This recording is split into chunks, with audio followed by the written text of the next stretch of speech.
What's going on, Patriots? It's CG Patriot here. Hope you're having a great weekend thus far. This is Awake with Reason. I'm not in front of my computer, so I just wanted to give you guys a little update on what I'm currently researching after I proposed a question yesterday that kind of marinated in my head. The question I proposed on Twitter, which is interesting because it's kind of the most logical question that you can ask yourself on a daily basis, is everything around you. Stop and think at any given point in the day that everything around you is made of lies. And what do I mean by that?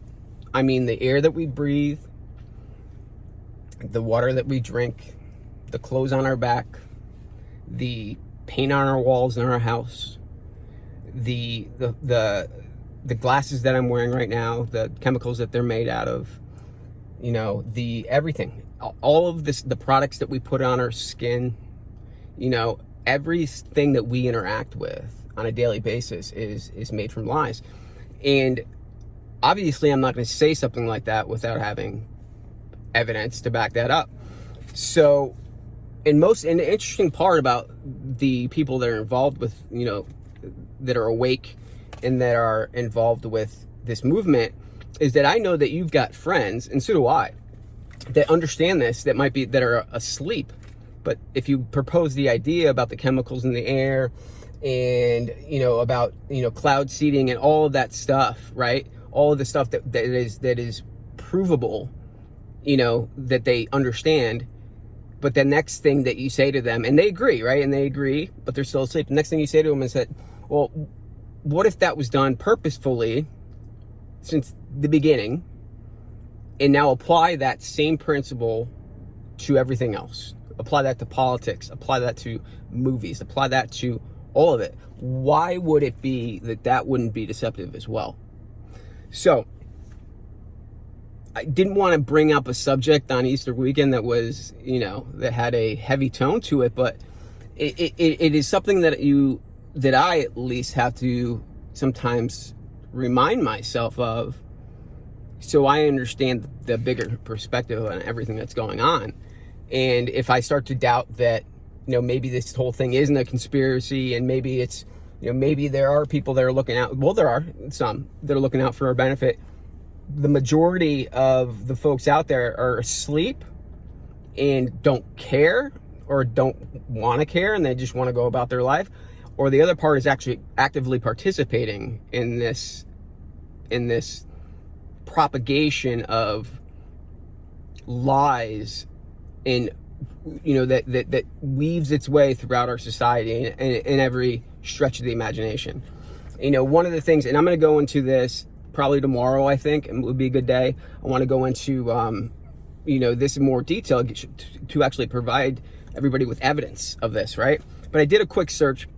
I already knew most of this stuff, but I did a quick search so I can get my vocabulary correct, and I got notes. All right, I'm taking notes for you guys. I understand now. I started looking back at my videos and I was like, Dad, you need notes. All right, so they have this little thing called, in the FDA, it's called GRAS, and it's called the generally recognized as safe. And basically GRAS is a protocol for over 10,000 different chemicals that exist in everything that we eat, that we breathe, that we clothe ourselves with, have been grandfathered in as FDA approved because they're generally recognized as safe. That does not mean that they are safe. And there is actually, I saw an article, and I'll put that article on to the video tomorrow, from all of people, CNN, and it was recent. It was talking about this specific subject and how it actually is something that is being petitioned currently. And the fact that they covered it is just mind-boggling that they covered, but that's the way they do it, right? They'll stack it so far down, so they basically have told you the truth in some fashion, but you got to look for it. So that GRAS thing, from 1958 till now, has actually brought in and grandfathered in and approved 10,000 plus different chemicals that have been proven by people outside the FDA to cause harm. There's been studies on this, all of these things, but since it is generally recognized as safe for, say, 50 years, that outweighs currently when they're lazy as well, okay? That outweighs putting in products, chemicals into products, or no chemicals at all, or just having things that aren't going to harm us. So that outweighs it, right? In their perspective, there's too much work to get rid of those chemicals in our products. And that's just laziness to me. That's sheer laziness, right? Because there's another article I read, and they said, you know how big of a project that would be to remove all these things from, the products that we use.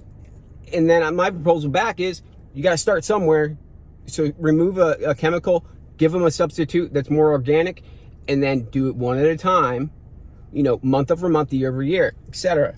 And then by the time like 5 years are up, hopefully you get most of those chemicals out, and these companies aren't using them anymore. It's simple friggin' logic. So, sorry to go off on a rant on that one. So the name of the most harmful ones are called PFAS. Okay, PFAS chemicals. You've probably heard of them before. I'm going to completely kill this thing. It says per polyfluoral fluoride something substance. Okay, and this is a well-known group of chemical substances that have been linked to. These have been literally linked to cancer, asthma, thyroid disease, liver damage, and infertility. Okay, and if you look at the infertility rates over the past 30 years, they've declined exponentially, And what they call these are called forever chemicals, which sounds absolutely horrifying. And the reason why they're called forever chemicals is because they do not degrade in the environment. They also don't degrade in your body. And apparently there was a study in 2015, and this is all we're talking about. Like, I'm going to provide all these links so you guys can see it. This isn't some offbeat website that's just pumping this information. This is directly from them, the FDA, the EPA, all of these guys. 90% in 2015, 97% of Americans' blood had PFAS chemicals in it. Well, when I first saw that, I was like, that makes perfect sense. And then when I started to think about it, I'm like, how do they have 97% of the blood from folks in the US? How do they test that theory? So we got to look into that more, but 97% of us apparently have, and how do the 3% don't have it? What is it, the elites? Who doesn't have it? Who's living in maybe in Antarctica? Like, who? That doesn't make sense to me. Maybe they're living underground. But 97% of Americans have PFASs, the forever chemical, traces of it in their body, in their blood. Okay? So that is documented stuff. So I just want to give you an update on what I'm going to be diving into. I'm going to dive in real deep on this one. This affects us on a daily basis. This one is, I think this is another arrow in our quiver that we can bring to the table to folks that aren't possibly awake, but understand this stuff on a level of environmentalism and all of these things that kind of surround the leftist argument. And if they understand and it clicks with them that all of these chemicals, and it's all documented, all of these chemicals are still on the market, and why are they still on the market, and how do they get grandfathered in, and that 97% of our Americans' blood is laced with PFAS today, in 2015, I'm sure today.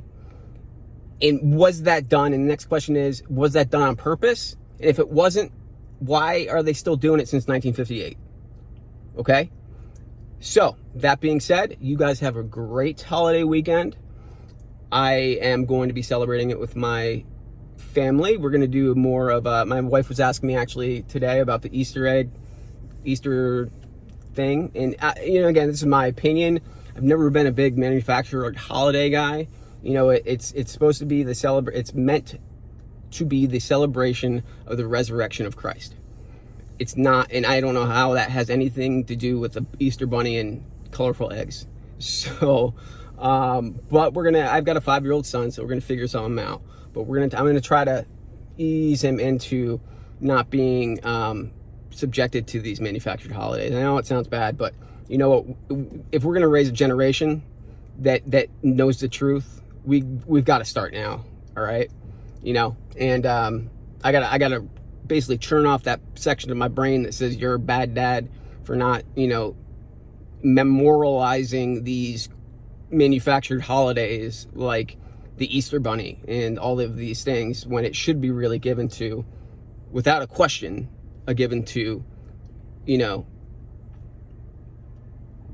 honoring God and honoring the resurrection of Christ.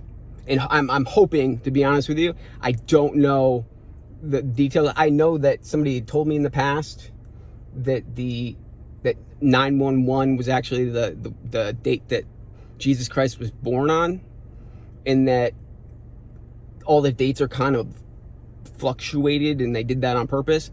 Either way, we should recognize it and honor it, and teach our families that this is the real purpose behind behind Easter, you know, in my opinion. So anyways, I always say this, let me get off my soapbox. But again, these are all my opinions. I do not push these on anybody else. If I were to tell me this about 2 years ago, I probably would have been like, dude, you're crazy, get out of here. So you guys have a great weekend. I will put together all this information. It's super important, and it's good ammo for you guys to have. All right, stay frosty.